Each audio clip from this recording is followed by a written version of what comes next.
lo primero que quiero hacer es, en primer lugar, daros las gracias.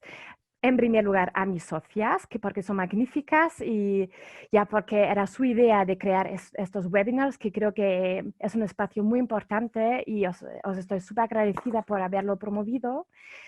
Y en segundo lugar, a todas vosotras y vosotros, tengo muchísima curiosidad en veros y quería invitaros, si os parece, solo un momento de, ya, quizá poner las cámaras para poder veros. Si queréis, si no queréis porque estáis en pijama o estáis desnudos y desnudas, lo entiendo perfectamente, pero si queréis, para que nos veamos por lo menos un momento, hola, y si queréis, si os parece bien, puedo también hacer una foto porque veo que eso se está haciendo últimamente. Y genial, genial, porque a mí también me gusta mucho veros y ya, ver un poco a quién tengo en nuestra charla. Y si os parece bien, voy a hacer una foto. Ah, hay más gente. Vale, espera un momento más. Si queréis salir en la foto, voy a contar hasta 3, ¿vale? 1, 2, ¿vale? Otra, vale, empiezo de 0. 1, 1, 2 y 3. Muy bien. Ahora si queréis apagar las cámaras, adelante, como queráis, como os sentís más cómodas y cómodos. Bueno, mi nombre es Katarina Miller, juntas con Julia Suderov. Julia, si quieres, ya, decir hola, y Clara Fernández. Somos socias, creamos nuestra consultora 3D Compliance en el 2015. ¿Y por qué hemos creado 3D Compliance? Bueno, simplemente por el hecho porque queríamos ayudar, pero vamos, con toda la humildad del mundo mundial, pero queríamos aportar un pequeño granito para ayudar a mejorar el tejido empresarial en España y quizá también a nivel mundial. ¿Y qué hacemos? Bueno, nos centramos bastante en corporate compliance, no solo en el compliance penal, sino más bien como todo el conjunto, ¿no? Pero siempre con la perspectiva de ética. Nosotras entendemos que el compliance no puede existir sin la ética. Y por eso también tenemos un enfoque ya bastante fuerte, por ejemplo, en la igualdad de género, que por ejemplo Clara lo está llevando. Y en este webinar queríamos hablar de la ética, de las aplicaciones éticas. ¿Por qué? Porque estamos en este momento del COVID-19. Por cierto, espero que estéis bien, vosotros, vosotras y vuestras familias. Es un momento muy grave, es un momento de mucha inseguridad. Y podéis ver aquí Madrid, yo estoy en Madrid. Y bueno, ya estamos todas y todos en esto y vamos a salir de esta juntas y juntos. Y cuando pensamos en hacer un webinar sobre la ética, aplicaciones éticas, justo en este momento me llegó un email desde Bruselas, desde la Unión Europea, desde la Comisión Europea, del jefe del Departamento de Integridad, Integridad en la Investigación, se llama Dorian Karatsas, que me envió un artículo sobre Manuela. Y Manuela, es la primera vez que vi que existes. Esto fue antes de tu entrevista en El País y de lo que estabas promoviendo también por Twitter. Y ya me llamó mucho la atención. Me puse en contacto contigo a través de LinkedIn. Sí. Y a raíz de esto ya, bueno, ya, lo que sé de ti es que eres una mujer maravillosa. Jesús. Sí, que lo que tenemos en común es un poquito que, bueno, tu padre no nació en España. Esto lo tengo por lo menos en común con tu padre, porque no Así había es, nacido yo tampoco en España. Es yo soy italiano. canaria, que se me confunde con Argentina. Pero no, yo Eso soy es, de canaria. Lanzarote. Sí. De hecho, aquí me apunté de Arrecife, que Bueno, quizá yo soy de también... Puerto del Carmen, pero digamos Arrecife. Sí. Vale. ¿Cuál es la diferencia? Hay que conocer esta Arrecife es diferencia. la capital y Puerto del Carmen está más Ah, al sur. muy bien, he aprendido algo nuevo, gracias. Y y ahora nos estamos hablando tú es desde Dinamarca. Sí, vivo en Dinamarca, donde no hay confinamiento, soy una privilegiada. Mira, y ahora ya quiero lanzarte la palabra para que tú simplemente ya complementes un poco tu presentación y luego ya retomo yo la palabra para hacerte la primera pregunta. Pero ¿qué más puedes contarnos sobre ti? ¿Qué más quieres contarnos sobre ti? Vale. Bueno, como Caterina dijo, muchas gracias por la presentación. Mi nombre es Manuela Battaglini y soy de Lanzarote. Yo estudié Derecho y cuando estudié Derecho la verdad es que al estudiar Derecho la estudié con muchas ganas. Me gustó muchísimo el contenido de la carrera, pero me llevé una gran decepción a la hora de ejercerla. Estuve durante unos años ejerciendo la carrera en Madrid y bueno, esto fue en el año 2000 aproximadamente y bueno, pues digamos que no me gustó. Entonces, por otra crisis que sufrí a nivel personal, pues me dije a mí misma que tenía que encontrar aquello para lo que había nacido. O sea, sonaba como muy radical. Entonces, comencé un proceso de búsqueda interna que tardé aproximadamente un año y medio y encontré lo que todavía sigue siendo una de mis grandes pasiones, que es la comunicación. O sea, ahí me di cuenta que era muy buena comunicadora. Entonces, por una serie de circunstancias y coincidencias, no sé si las coincidencias existen o no, en Canarias por aquel entonces se formó un grupo de profesionales tecnológicos en los cuales no sé por qué mi nombre apareció en ese grupo, que yo formé parte y ahí empezamos a intercambiar conocimientos y entonces tuve la posibilidad de ampliar los conocimientos tecnológicos. De ahí, cuando descubrí todo lo que era lo que se denominaba la web 2.0 en aquel entonces, empecé a estudiar y a adquirir muchos conocimientos y de ahí pegué el salto a Barcelona, profesional.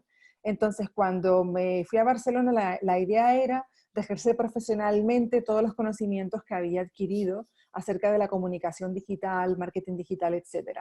Y empecé a trabajar con Volkswagen España, con muchas multinacionales, Procter & Gamble, hice cosas con Laboratorio Ferrer también fue uno de mis clientes, hice cosas con Gallina Blanca y bueno, y también con medianas empresas. Entonces ahí lo que hice fue no solamente aprender acerca de lo que es el marketing digital, que es muy complejo, sobre todo desde el punto de vista de la estrategia, sino también en qué consiste la comunicación empresarial y sobre todo cómo llegar al usuario final. Primero cómo captar todas sus necesidades y después cómo llegar a él. Entonces, eso fue un reto apasionante que dependiendo de la empresa, pues obviamente difería, pero desde luego fue algo que me gustó muchísimo.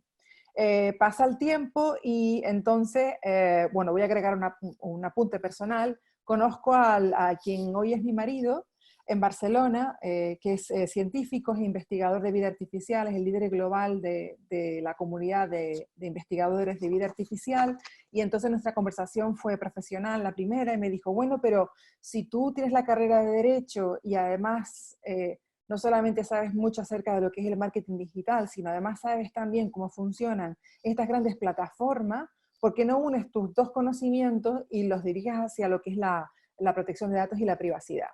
Y entonces yo cuando veía lo de derecho, pues me ponía los pelos como escarpias. Yo decía, no, yo no quiero saber nada de derecho.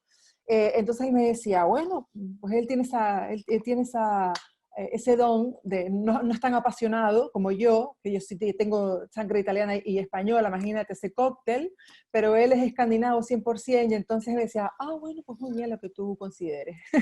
Entonces, él forma parte del grupo de asesores de ética de los datos del gobierno de Dinamarca y me dijo, ¿por qué no te vienes a una de estas reuniones con el primer ministro, con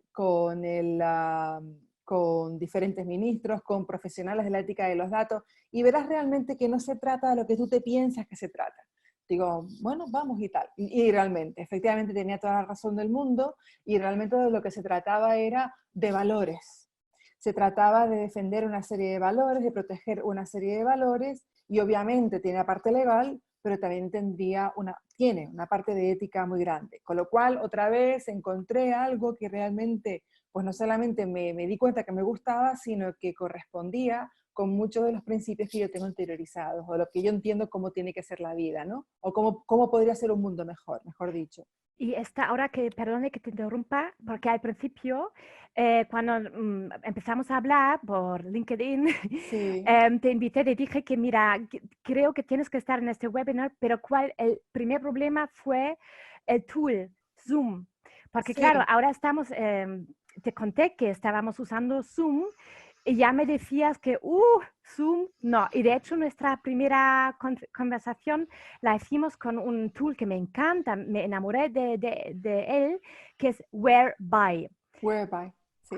Cuéntanos un poco por qué esta aversión contra Zoom y por qué Whereby. ¿Cuál es el problema? Pues mira, el problema básico es bajo qué bases éticas están confeccionadas una y otra. Entonces, una aplicación para videoconferencia necesita solamente 5 permisos, necesita pedir solamente 5 permisos a nuestro móvil para funcionar. Solamente 5 permisos. Estos son los 5 permisos que Whereby pide a nuestro móvil y nuestros dispositivos. Y si eres de base ética, lo que no tienes es ningún tipo de rastreador, es decir, ningún tipo de track para poder, como si dijéramos, perseguir nuestros movimientos y saber nuestras preferencias para a la hora de confeccionar cualquier tipo de perfil de usuario o de publicidad. Zoom pide 35 permisos a nuestros dispositivos. Entonces, ¿qué significa? ¿Qué hace con esos 28 permisos, además de los necesarios? ¿Para qué los quiere? ¿Qué información recaba? ¿En qué utiliza esa información? Eso no está puesto en su política de privacidad, por mucho que la haya modificado. Entonces, cuando yo leo además la política de privacidad de ambas herramientas, Zoom dice que, Whereby explica paso a paso cuáles son los datos personales, porque hay datos personales que es estrictamente necesarios. Pues, por ejemplo, para poder client support, o sea, para poder ayudar al cliente en caso de cualquier tipo de problema que tenga con la herramienta, necesita acceder a ciertos datos personales que le tienen que ceder, eso se entiende. Pero a cada uno de los datos personales o cada bloque de datos personales que la herramienta Whereby nos pone de una manera transparente por qué nos lo pide, o sea, qué pide, nos pone al lado la finalidad y el artículo del Reglamento General de Protección de Datos que sustenta esa petición de datos personales. Es una de las políticas de privacidad más transparentes que he visto, con lo cual si le echan un vistazo podría ser muy interesante desde el punto de vista didáctico. En cambio, Zoom lo que hace es que ha cambiado la política de privacidad y ahora resulta que nos encontramos con una herramienta que dice que no coge ningún tipo de dato. Es decir, nos pone otra vez, lo que ha hecho simplemente Zoom ha sido recolocar los datos de manera que sea más fácil leer de qué manera los recopila. Pero si nosotros vamos al blog que tiene esta herramienta y leemos el post que escribió uno de los directivos de Zoom, ha dicho, nosotros no hemos cambiado nada en nuestra política de privacidad, simplemente lo hemos puesto de una manera más transparente para que el usuario pueda o le sea más fácil leer lo que hacemos realmente. Eso por un lado. Por otro lado, uno de los grandes problemas que tiene es que nos miente, en el sentido de que dice que las videoconferencias están cifradas de extremo a extremo. Eso significa que nadie tiene acceso a lo que estamos hablando. No están cifradas de extremo a extremo, están cifradas, pero no de extremo a extremo, con lo cual se puede acceder. ¿Cuándo se puede acceder? Y a petición de que se pueda acceder, no lo sabemos porque no tiene un informe de transparencia, cosa que otras gigantes tecnológicos no tienen tanta base ética, pero sí tienen estos informes de transparencia. Entonces nos gustaría saber para qué exactamente. Y por otro lado, ha tenido muchísimos problemas de seguridad. Es decir, nosotros si vamos a la dark web, podemos ver, de hecho hay muchos artículos que están escritos recientemente, porque yo los he querido buscar después de la actualización de la política de privacidad, por no meter la pata y no y no obviamente contar algo que ellos ya han modificado o ya han arreglado. Entonces, ellos tienen de una manera, han tenido problemas de seguridad, de manera que hay cientos, estamos hablando por ejemplo de 400, 500 cuentas que están siendo vendidas porque se han podido hackear vendidas en la dark web. Están vendidas por 1 céntimo cada cuenta. O se dan incluso, se venden, o no se venden, se dan de una manera gratuita. O sea, el hecho de que podamos saber de que cada cuenta de un usuario esté vendida a 1 céntimo, podemos ver el valor que realmente tiene nuestra información. Es decir, todo lo que se puede recabar acerca de nosotros y no por tanto dinero.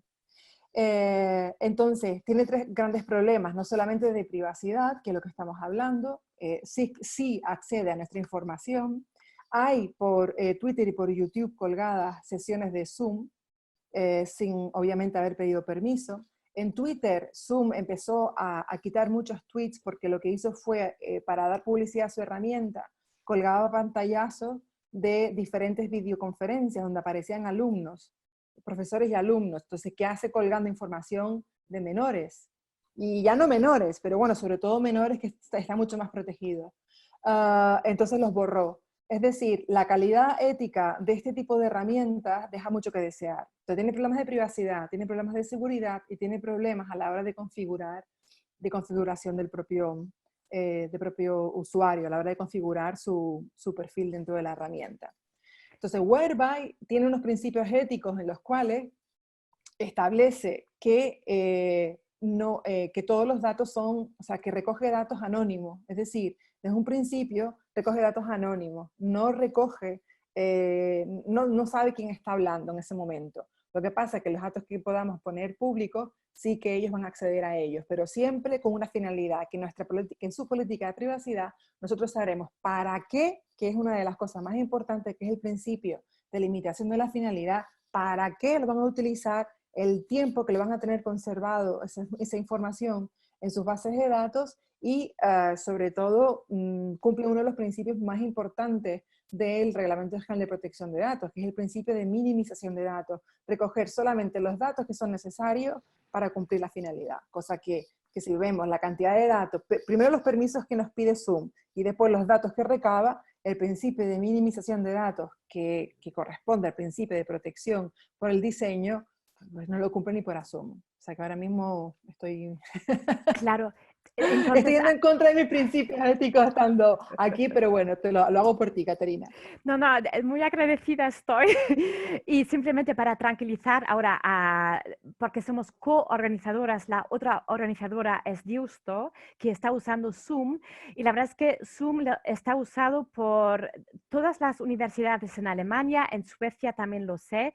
Por lo tanto, Diusto, estáis en muy buena compañía. Universidades a nivel mundial siguen usando Zoom.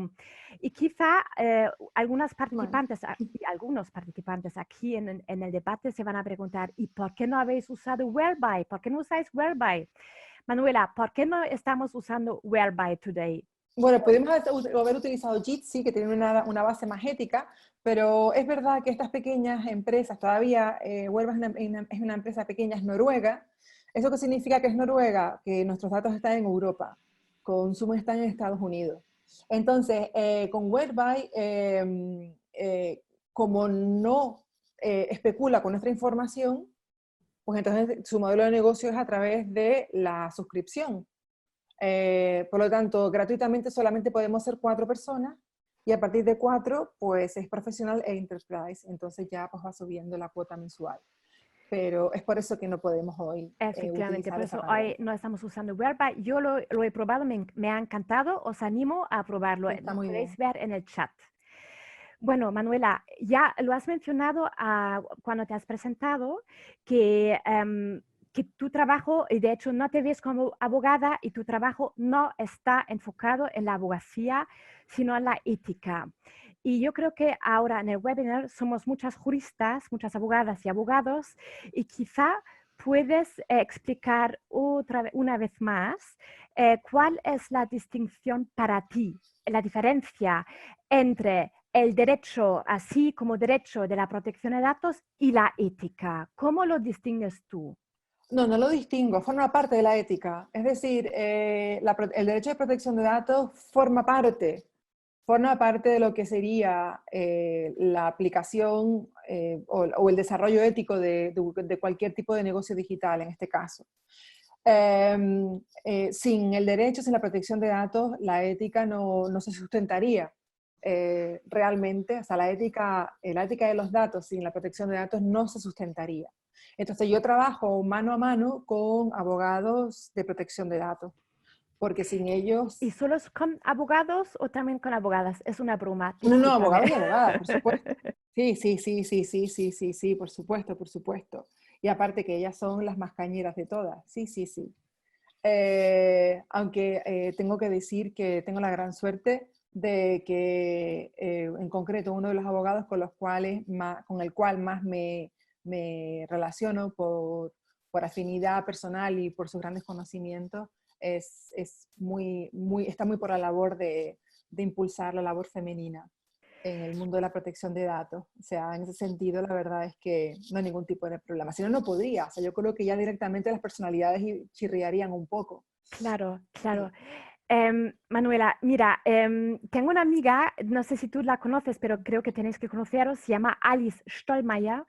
De hecho, ella es la Yo influencer. la sigo. Ah, genial. Sí, sí, Ey, vaya, es una fuerza impresionante. totalmente, vamos, le ha nombrado influencer, digital influencer número 1 como mujer, la única mujer en Bruselas sobre noticias ya que impactan la Unión Europea.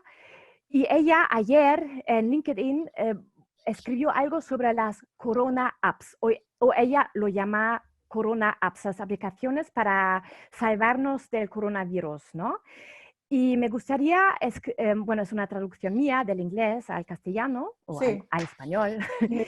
Y lo que puso fue, apreciamos que la Unión Europea coordine las estrategias nacionales de salida de la corona crisis, pero recomendar que las corona apps debe ser un elemento importante es demasiado rápido.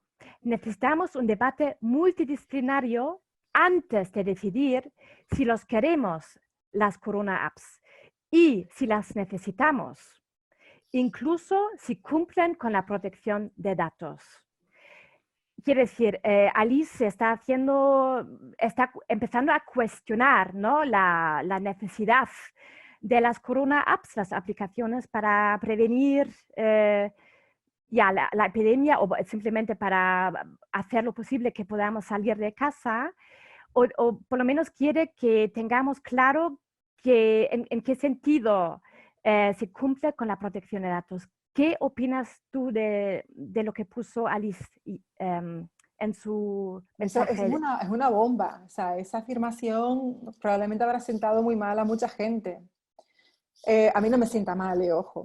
Creo que es un debate que es necesario tener, lo que ha dicho ella. Digo que habrá sentado mal a mucha gente, lo digo en sentido positivo, en el sentido de que es un debate que es necesario porque ahora se ha dado por sentado que todo se va a resolver a través de una aplicación tecnológica, una aplicación móvil, perdón.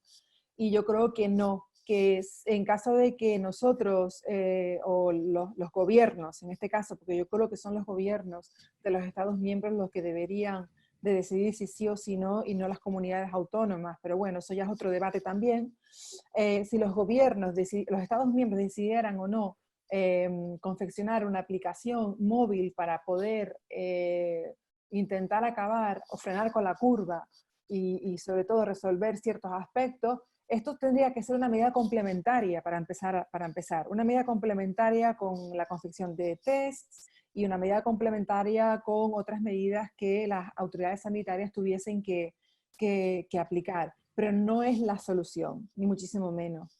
Entonces, en cuanto a que si protegen o no el Reglamento General de Protección de Datos, bueno, pues precisamente por ese mismo motivo nosotros emitimos esa carta al gobierno, porque nosotros dijimos que nuestra carta fue fundamentalmente el apoyo, en el sentido de que en esos momentos yo creo que lo que menos necesita un gobierno en este momento tan complicado es que le critiquemos, que vayamos encima a ponerle muchas trabas. Yo creo que, como me dijo a mí una vez un familiar, o aquí vienes a ayudar o te vas a tomar por saco directamente, o desapareces del mapa, o que vienes a ayudar o no entres por esa puerta.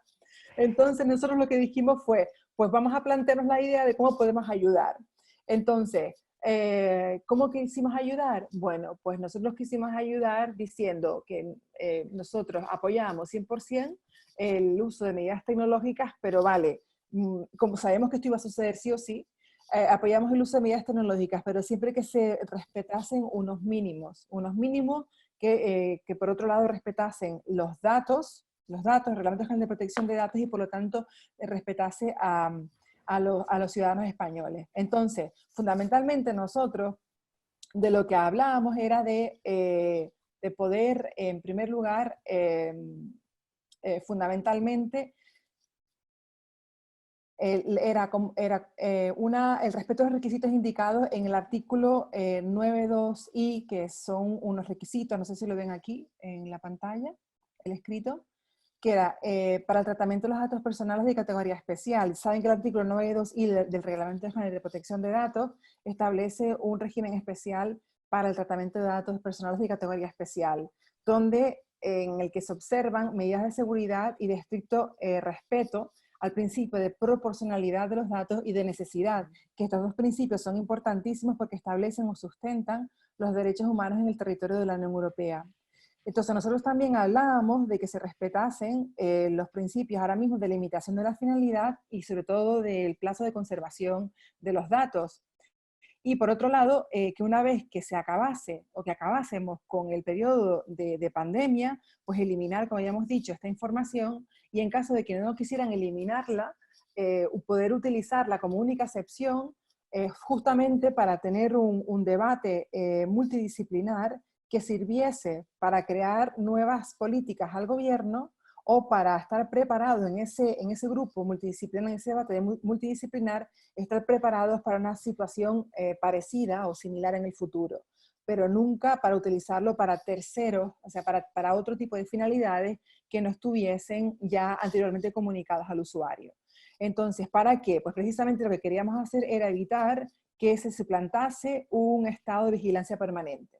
Que al final esto fue lo que la misma Agencia de Protección de Datos estableció, se pronunció de la misma manera, la Comisión Europea se pronunció de la misma manera, otras cartas a otros gobiernos de Estados miembros se han pronunciado de la misma manera, en el sentido que nosotros no dijimos nada que otras personas estuvieran pensando. Y sobre todo sería muy importante que una vez que acabase este proceso, esta crisis que nos está azotando a todo el mundo, que las autoridades de protección de datos hicieran su labor en caso de que establecieran o que ellos mismos pues se establecieran que que hubiesen alguna vulneración de algún principio, algún derecho fundamental en algunas de estas aplicaciones que han salido adelante. Yo, desde luego, mi opinión personal y esto profesional es que la aplicación, bueno, pues es que es muy complicado. O sea, ahora mismo estamos en un momento complicadísimo y como te decía antes, esta nueva aplicación que se va a generar, este proyecto, el proyecto que te dije antes, que se denomina DP3T, que lo está liderando esta investigadora española que se llama Carmela Trancoso, que es un proyecto por el cual básicamente lo que intenta es conseguir dos objetivos muy importantes, que es aplanar la curva y frenar los contagios cuando empecemos poco a poco a salir gradualmente de este confinamiento, sobre todo muy dirigidos a los casos de asintomáticos, aquellas personas que no tienen síntomas pero están infectadas. Entonces, bueno, pues lo hacen de una manera que no afecta a la privacidad del usuario, pero obviamente están constantemente actualizando las bases de esta aplicación porque obviamente están recibiendo ese código abierto, que eso es muy importante, de código abierto están recibiendo constantemente auditorías externas que les están proporcionando información y con lo cual, por lo tanto, están proporcionando cambios y medidas a realizar. Y esto es muy enriquecedor para ellos, pero tienen sobre todo eso como algo muy importante, el no dañar en ningún momento la privacidad del usuario. Y esto es a nivel europeo. Y el gobierno de España se ha adherido a esta, se ha adherido precisamente a este protocolo, a este consorcio que se llama Consorcio Pan-European Privacy Preserving Proximity Tracing, que es un poquito largo, project, que básicamente se trata de una aplicación única europea que sería a través de la interoperabilidad entre países para garantizar precisamente una trazabilidad que asegure el intercambio de datos anónimos y que preserve la privacidad de los usuarios en la lucha en contra el coronavirus. Pero vamos, que es muy complicado lo que se está haciendo ahora mismo. Mira, parezco un poco activa porque hay mucho interés en el chat sobre ti, sobre los links, porque mientras estabas hablando he intentado seguirte. En el chat podéis encontrar la carta de apoyo al gobierno. Bueno, lo he encontrado en el tweet de Elena, gracias Elena, y también el artículo, la entrevista de El País Contigo. Y sí, Manuela, por favor, después del webinar, ¿me puedes facilitar también la información sobre esta nueva aplicación? Sí, sí, Lo claro. vamos a enviar, ¿verdad, Eugenio? Desde Deusto lo vamos a enviar a todas y todos los oyentes, participantes del webinar, ¿verdad, Eugenio? Entiendo que sí. Sí, Manuel, sí. perdona, que no te he oído. Que estaba... Perdón, no, que vamos a enviar los enlaces a nuestros oyentes y participantes del webinar, ¿verdad? Sí, lo que hacemos es lo subimos a la página web en la parte de Masterclass del curso de Compliance Officer. Perfecto. Y de hecho, Y Eugenio, informaremos a todos. muy bien. No era un test para ver si nos estabas escuchando. Lo sé que nos estás escuchando. No. Teníamos una cuarta pregunta, de hecho, sobre el negocio de Manuela, porque creo que es muy importante. Sin embargo, también sé que que a la gente le encanta hablar. Por lo tanto, Manuela, si con tu permiso, vamos a invitar ahora a nuestros participantes a hacer algunas preguntas y al final cierras tú contándonos un poco sobre tu proyecto. ¿Te parece bien que ahora invitemos para que nos hagan preguntas? Y si no hay preguntas, que creo que no va a ser el caso, cierras tú con tu proyecto. Pues, queridas y queridos participantes, qué tipo de preguntas, qué queréis preguntar a Manuela? Adelante, también por el chat. No tengáis miedo, adelante. Ahora es el momento. También entiendo, Manuela, que yo veo por lo menos conmigo, estabas bastante accesible, que la gente puede conectarse contigo vía LinkedIn, Sí, Twitter. sí, sí, yo respondo siempre, sí, sí, claro. Ahora había una pregunta. Adelante. Hola. Sí, hola. Adelante con tu pregunta. Sí, es que no sé. Hola, mi nombre es Belén Fernández Salinero y muchísimas gracias a Deusto por hacer este tipo de encuentros. Por supuesto a ti por tener este papel tan difícil como es ser moderadora y por supuesto encantada de haber escuchado a Manuela y haberla desvirtualizado porque yo soy muy seguidora de ella en Twitter. Yo te quiero formular una pregunta que es ¿cómo entiendes tú el conocimiento, el uso del el blockchain para la utilización de todas estas apps en coronavirus y la protección de datos? ¿Cómo estamos en el momento de la utilización? Porque al final con blockchain utilizamos hash, entonces ¿choca mucho con el reglamento o podríamos utilizarlo para asegurar esa privacidad de las personas?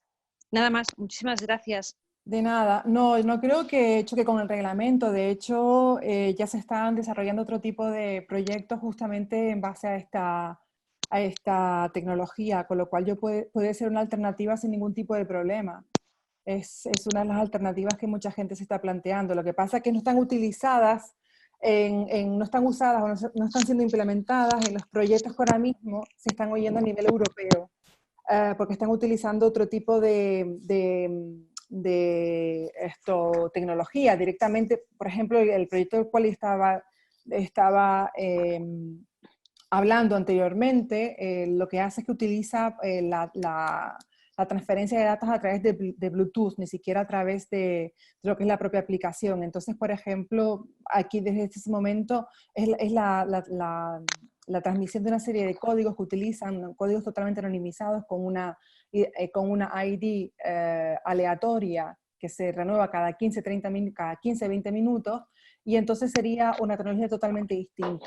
De todos modos, te digo la verdad, y en honor a la verdad, todos los proyectos que he escuchado acerca de blockchain no los he estudiado en profundidad como para poder darte una respuesta segura. Tendría que ver cuáles son los pros y los contras, sobre todo comparándolo con este proyecto, para darte una respuesta mucho más profesional y mucha más al detalle que ahora. Es decir, ahora sinceramente no me sentiría segura haciendo una comparativa entre ambos tipos de, que sería muy interesante por otro lado, entre ambos tipos de tecnologías para poder solucionarte la pregunta. Pero quedo pendiente y lo hago y lo publicaré. Y me Pues encantaría, muchísimas gracias. perdón, Sí, y me encantaría unir fuerzas contigo, Manuela, porque el tema, Belén, del blockchain creo que es muy interesante, correctamente, sí, para... pues sabes que tenéis mi correo electrónico y por supuesto que encantada. Es más, he abierto la imagen para que me desvirtualicéis. Estoy con las gafas porque de cerca no veo nada, así que nada, muchísimas gracias a ambas y ya dejo al resto que tendrán muchísimas preguntas. Espero vuestras visiones o compartir Sí, no, es muy interesante diferentes... lo que has dicho porque no lo hemos nombrado Ujú, y creo que se merece mención. Sí. totalmente. Gracias, Muchas Belén. gracias. Gracias a vosotras. Mira, Manuela, ahora Enrique nos ha hecho una pregunta que yo no podría contestar, porque es una pregunta súper específica. A ver, la A ver si pregunta, y puedo yo. gracias Enrique, la pregunta es la siguiente. Bueno, dice, buenas tardes. ¿Por qué no se incluyó en la orden ministerial la letra pequeña que aceptas en el enlace de la aplicación que han publicado después? ¿Por qué no se incluyó en la orden ministerial la letra La letra pequeña pequeña. que aceptas en el enlace? No entiendo la pregunta. Enrique, ¿podrías... ¿estás por aquí? ¿Sigues por aquí? ¿Y quieres...? De todos modos, no sé yo si podría estar en la mente de la persona que confeccionó la orden ministerial, pero Correcto, es que a mí también me resulta imposible contestar esa sí, pregunta, pero la tomamos nota y quizá la podemos contestar también posteriormente cuando subimos el webinar y dar más información. De todos modos, muchísimas gracias, Enrique, por la pregunta. Mira, Manuela, nos quedan unos 10 minutos y creo que tu proyecto merece todo ese tiempo, porque quiero que nos cuentes un poco cuál es tu proyecto empresarial actual. sí. Bueno, nosotros tenemos una pequeña consultora que se llama Transparent Internet, que la confeccionamos o sea, que la montamos hace un año aproximadamente, un poquito menos de un año, y surgió a través de, o después de haber escrito un paper científico / jurídico acerca de la transparencia en las decisiones automatizadas y perfiles personales, que nosotros escribimos en enero del año 2000, se la publicamos en el año 2019. Cuando nosotros escribimos este paper acerca de la transparencia, las decisiones automatizadas y perfiles personales, que no hemos hablado de los perfiles personales, pero realmente es el gran problema de los problemas a nivel internet, discriminación, sesgos, etcétera, confeccionamos diagramas para poder explicar cuál era el flujo, todo el recorrido de los datos y cómo al final, desde la recopilación de los datos por parte del usuario hasta la implicación en su vida personal, había todo un recorrido el cual pues nosotros hayamos dividido en diferentes fases y explicábamos los diferentes escenarios. Entonces, ¿qué es lo que ocurre? Que cuando nosotros escribimos o confeccionamos ese diagrama y este paper, nos dimos cuenta que habíamos confeccionado la base de lo que podría ser un método. Entonces, seguí estudiando en base a lo que habíamos confeccionado en ese paper, que si alguien lo quiere, por cierto, también se lo podemos enviar. Y entonces dividimos en 6 partes lo que era nuestro método confeccionado en el paper. Y era la parte principal, o sea, el primer paso es las necesidades del usuario o de los individuos o grupos de individuos. Es decir, por ejemplo, en este caso, el caso de las aplicaciones para el coronavirus es un caso de ética de los datos 100%. Entonces, en este caso, por ejemplo, tenemos que ver cuáles son las necesidades de los usuarios cuyas datos se están recopilando a través de estas aplicaciones. Dependiendo del tipo de industria, sector, empresarial que pertenezca esta aplicación, obviamente las necesidades van a ser unas u otras, con lo cual hay que especificar esto de una manera muy clara. En segundo lugar, vamos a lo que son, bueno, incluso si puedo compartir pantalla para que se vea bien, ¿puedo hacerlo, Caterina? Ya, ahora me pillas. En teoría, sí. Mira, está aquí, share. ¿Tú puedes? ¿Te deja? Sí. Adelante. ¿Lo ven aquí? Sí, sí, lo vemos Vale. perfectamente. Este es uno de nuestros diagramas que hicimos nosotros en nuestro paper. Entonces, aquí, por ejemplo, individual, donde ponemos individual, son las necesidades. Aquí tenemos lo que es privacy by design, donde inmediatamente se empieza con la privacidad por el diseño. Y aquí vemos los 3 tipos de datos que se pueden recopilar en cualquier tipo de aplicación, pongamos aplicación, que podamos tener, por ejemplo, en el móvil, que no solamente es aplicación, obviamente. Entonces, aquí tenemos el mercado de datos, donde además tenemos ¿por qué ponemos el mercado de datos? Porque están los datos de terceras partes, que son los data brokers, donde las organizaciones compran datos a estos terceras partes para poder tener más información de los individuos. Entonces, aquí es la parte más importante, donde está la recopilación de la información del usuario, del individuo. Entonces, nosotros lo que hacemos es que invertimos muchísima energía en esta parte. Como ven, aquí hay mucha implicación legal, puesto porque, aunque yo me dedique a la ética de los datos, el Reglamento General de Protección de Datos lo estudio muchísimo, porque sin ley, obviamente, que es la base, es lo primero que tenemos que cumplir. Este sería el segundo paso, como he dicho, que es la recopilación. Entonces, cuando nosotros recopilamos los datos que hacemos, integramos todos estos datos en unas bases de datos, los almacenamos en bases de datos, donde esto tiene que seguir cumpliendo lo que es el Reglamento General de Protección de Datos, se aplica lo que es la pseudonimización, anonimización en su caso, se aplican los protocolos también de protección, el cifrado extremo a extremo, ya depende. Y esos datos van a alimentar lo que es el training set, que debería estar aquí, y la decisión automatizada. ¿Qué es lo que ocurre? Que aquí hay una serie de normas, como son las directivas de secretos comerciales, los derechos de propiedad intelectual o los software propietarios, que permiten a las empresas ser opacas. Entonces, a partir de este punto, que es el 3, este sería el 4, este sería el 5, este sería el 6, a partir del paso, o sea, del punto número 3, ser transparentes en estos 3 puntos es una decisión ética de la empresa. Entonces, es por eso que nosotros le guiamos sobre todo en este espacio. ¿Cómo lo hacemos? Bueno, en primer lugar, lo que hacemos es que confeccionamos una serie de análisis de brechas, en primer lugar de derechos fundamentales. Teniendo en cuenta qué tipo de tecnología se usa en este flujo de datos, se pueden vulnerar unos derechos fundamentales u otros, con lo cual nosotros empezamos por esa evaluación de impacto. La segunda evaluación de impacto que hacemos es obviamente la de protección de datos y privacidad, porque ya vemos aquí cómo está el Reglamento General de Protección de Datos y la privacidad, cómo está más que presente en este flujo de datos. En tercer lugar, hacemos una evaluación de impacto ética, o sea, cuáles son los principios éticos que se vulneran en este viaje de los datos, acerca de la seguridad, que básicamente se va a centrar en esta parte de lo que es el flujo de datos, la implicación social, que sería sobre todo en el número 5, donde estos perfiles y decisiones automatizadas van a tener un impacto en la vida personal del individuo, con lo cual hay que hacer una evaluación de impacto acerca de ese impacto social en el individuo, grupos de individuos, y al final lo que hacemos es evaluación de impacto de sostenibilidad. Entonces ya, ahora voy a volver aquí. Con lo cual, nosotros lo que hacemos es que una vez tenemos toda esa información, obviamente no todas las empresas quieren que le hagamos esa evaluación de impacto de todos estos 6 diferentes aspectos, pero una vez que tenemos esta información, hacemos una propuesta estratégica y después una propuesta táctica, o sea, de hechos para que implementen. Entonces, es básicamente nuestro modelo de negocio. O sea, primero un análisis de brecha, y en segundo lugar una propuesta estratégica en base a toda la información recogida, y una propuesta táctica que suele ser en contacto con, o sea, junto con los diferentes stakeholders, o sea, de las personas que estén, o sea, de los grupos que estén implicados en estas últimas decisiones.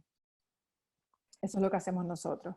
Pues mira, recibes mucho aplauso en el chat. Creo que aquí la verdad es que es muy, muy interesante, muy importante.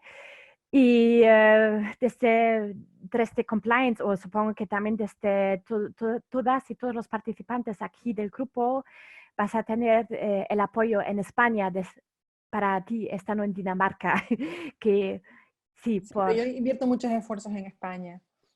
nos damos cuenta de ello y muy agradecidas y agradecidos. Mira, estamos ya a las 4:15. Entiendo que nos hemos quedado con ganas de hablar más, pero yo creo que tenemos que cumplir, ¿no?, con los 45 minutos. Y también creo que está bien tener más ganas de hablar. Por lo tanto, ahora adelante, si queréis poneros en contacto con Manuela, muy accesible en LinkedIn y en Twitter también, merece la pena seguirla.